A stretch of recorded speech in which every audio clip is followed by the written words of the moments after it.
Are a lot of rules to keep you safe on the road. So many, in fact, you might have a tough time remembering them all. In this week's Traffic Tuesday, in partnership with Chico PD, I looked into what you need to know about lane blocking and speed limits. One of the greatest things about living in Northern California is we don't have a ton of traffic compared to some of the bigger cities, but we do have narrow roads, and a lot of times things can get a little packed out there and it can create a dangerous situation. And that's what we're talking about this week on Traffic Tuesday. I'm here with Officer Derek Ament from the Chico Police Department's traffic unit. How often do you see gridlock being a huge problem in Chico?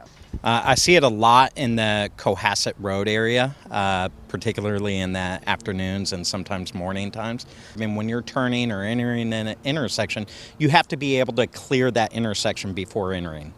If there's like a double yellow line, that sort of thing, you shouldn't be turning over that, right? That's absolutely correct. Yeah, you cannot pass vehicles and you cannot drive on the wrong side of the road, more or less. And that double solid yellow line is that classic indicator. Okay, so is it against the rules when you have like a 2-lane road, right? And there are two people both going 45 miles per hour, which is the speed limit, but they're totally blocking where no one could go any slower or faster. Are they supposed to move over? Yeah, so you can be impeding traffic if you're driving too slow. If you're stopped at a green light, that could be impeding traffic. Even if you're stopped in the middle of the roadway to drop off your kids at school, that's impeding traffic.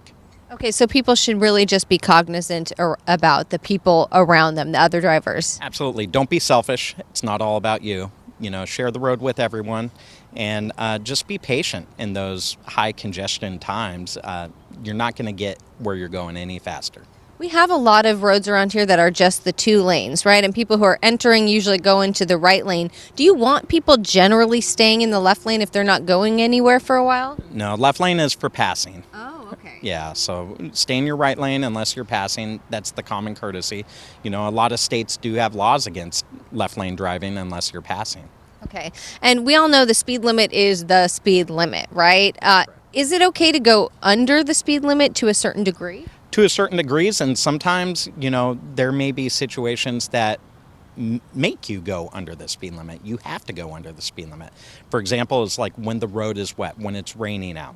You know, 35 might not be the safest speed. You can only go as fast as the car in front of you, and don't tailgate, reduce your speed, and drive to arrive. Is it ever appropriate to go slightly over the speed limit? Not generally, no. No, if you're going to pass a car that is going the speed limit, then you're speeding. Okay. And, you know, potentially could get a citation. That is absolutely correct, yes. Okay, Officer Ament, thank you so much. In Chico, Hayley Watts, Action News Now. Now, Officer Ament says even if the light's green, don't go into that intersection unless you can make it all the way through without stopping. Like, you know, when there's just not enough room to get through, but you still want to go. Oh, it's the worst than when the light turns red and they're blocking you, right? Oh, my gosh. I must say, Hayley, that you had a lot of personal interest, it seems, in a lot of those questions you asked. I don't want to break the rules. I just want to get home in a timely fashion. And safely. Yeah. Very interesting. Thanks, Hayley.